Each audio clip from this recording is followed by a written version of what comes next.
आदरणीय मेरे दोस्तों और भक्तों, क्या गौ की सेवा करने से ब्रह्म तत्व की प्राप्ति होती है? आइए इस वृत्तांत पर एक नज़र डालते हैं। दोस्तों, गौ की सेवा वैसे हमारे हिंदू धर्म में एक महान सेवा बताई गई है।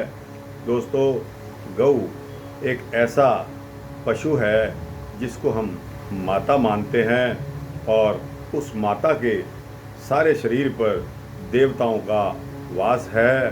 तो दोस्तों, आइए इस वृत्तांत को शुरू करते हैं।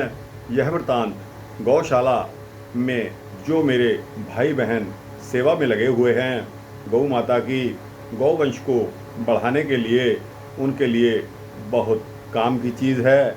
और दोस्तों, उनके लिए तो यह सोने में सुहागे की तरह है। तो दोस्तों, शुरू करते हैं बिना समय गंवाए। एक सदाचारिणी ब्राह्मणी थी, उसका नाम था जबाला। उसका एक पुत्र था जिसका नाम था सत्यकाम। वह जब विद्या अध्ययन करने योग्य हो गया, तब एक दिन अपनी माता से वह कहने लगा कि हे माँ, मैं गुरुकुल में निवास करना चाहता हूँ। गुरुजी जब मुझसे अपना नाम गोत्र पूछेंगे तो मैं कौन सा गोत्र बताऊंगा। इस पर उसने कहा कि पुत्र, मुझे तेरे पिता से गोत्र पूछने का अवसर नहीं प्राप्त हुआ, क्योंकि मैं सदा अतिथियों की सेवा करने में व्यस्त रहती थी। अतएव जब आचार्य तुमसे गोत्र आदि पूछें, तब तुम इतना ही कह देना कि मैं जबाला का पुत्र सत्यकाम हूँ। माता की आज्ञा लेकर सत्यकाम हारे द्रुमत गौतम ऋषि के पास चला गया और बोला कि मैं श्रीमान जी के यहाँ ब्रह्मचर्य पूर्वक सेवा करने आया हूँ। तब आचार्य ने कहा कि वत्स, तुम्हारा गोत्र क्या है? सत्यकाम ने कहा कि भगवान, मेरा गोत्र क्या है इसे मैं नहीं जानता। मैं सत्यकाम जबाल हूँ, बस इतना ही इस संबंध में जानता हूँ।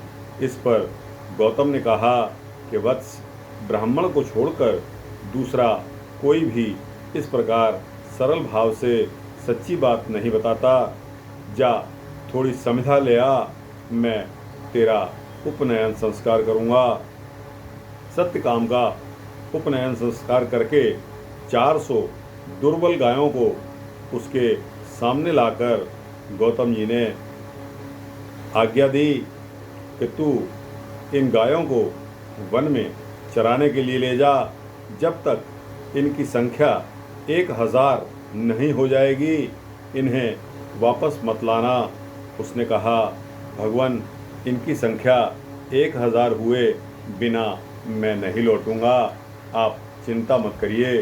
तो दोस्तों, सत्यकाम गायों को लेकर वन में चला गया। वहाँ एक कुटिया बनाकर वह रहने लगा और तन मन से गौ माताओं की सेवा करने लगा।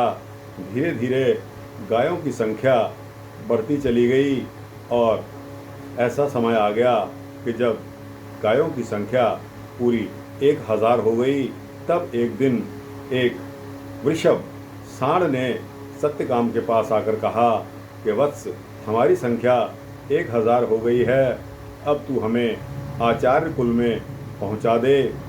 साथ ही ब्रह्म तत्व के संबंध में तुझे एक चरण का मैं उपदेश देता हूँ। वह ब्रह्म जो है वह प्रकाश स्वरूप है। उसका दूसरा चरण तुझे अग्नि देवता बतलाएंगे।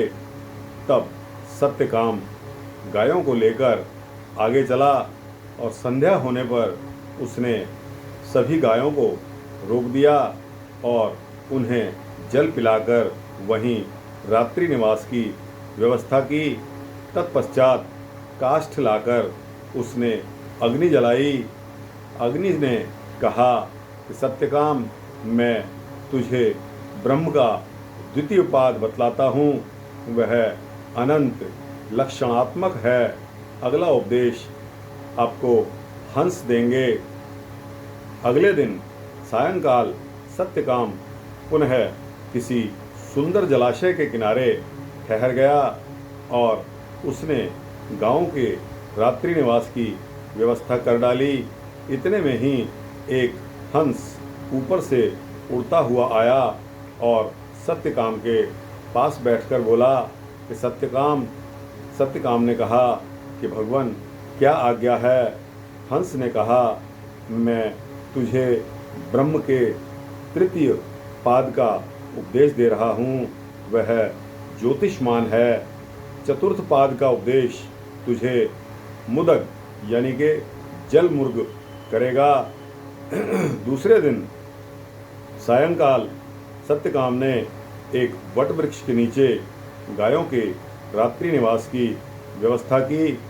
अग्नि जलाकर वह बैठा ही रहा कि एक जलमुर्ग ने आकर उसे पुकारा और कहा कि वत्स, मैं तुझे ब्रह्म के चतुर्थ पाद का उपदेश करता हूँ, वह आयतन स्वरूप है। इस प्रकार उन देवताओं से सच्चिदानंदन घन लक्ष्मण परमात्मा का बोध प्राप्त कर 1 सहस्त्र गायों को लेकर सत्यकाम अपने आचार्य गौतम के यहाँ पहुँचा। आचार्य जी ने उसकी चिंता रहित तेजपूर्ण दिव्य मुख कांति को देखकर कहा कि वत्स, तू ब्रह्मज्ञानी के सदृश दिखलाई पड़ता है। सत्यकाम ने कहा कि भगवान, मुझे मनुष्येतरों से विद्या मिली है। मैंने सुना है कि आपके सदृश आचार्य के द्वारा प्राप्त हुई विद्या ही सर्वश्रेष्ठ होती है। अतएव मुझे आप ही पूर्ण रूप से उपदेश कीजिए। यह सुनकर आचार्य बहुत प्रसन्न हुए और बोले, वत्स, तूने जो प्राप्त किया है वही ब्रह्म तत्व है और उस संपूर्ण तत्व का पुनः ठीक उसी प्रकार उपदेश किया। तो दोस्तों, गायों की सेवा ही ब्रह्म तत्व को प्राप्त करवाती है। दोस्तों, हमारे भाई बहन आज गाय को देखकर नफरत करने लगे हैं। अपने दरवाजे पर गौ माता के आगमन पर दरवाज़ा बंद कर लेते हैं। यह नहीं सोचते कि अगर तुम्हारे रोटी के डिब्बे में कोई रोटी पड़ी है या कोई बची हुई सब्जी पड़ी है तो गौ माता को देने में क्या हर्ज है।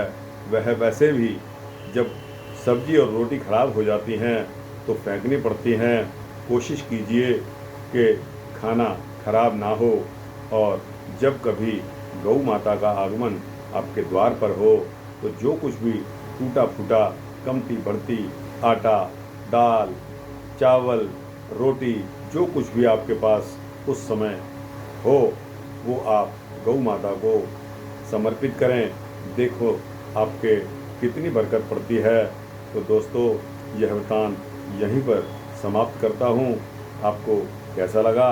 अच्छा लगा हो तो इस वृतांत को लाइक और शेयर करके अपने दोस्तों, मित्रों, जिज्ञासुओं को अवश्य भेजना और चैनल को सब्सक्राइब करेंगे तो इसी तरह के भक्ति वृतांत आपको मिलते रहेंगे। गौ माता की जय। जय श्री राधे, जय श्री कृष्णा।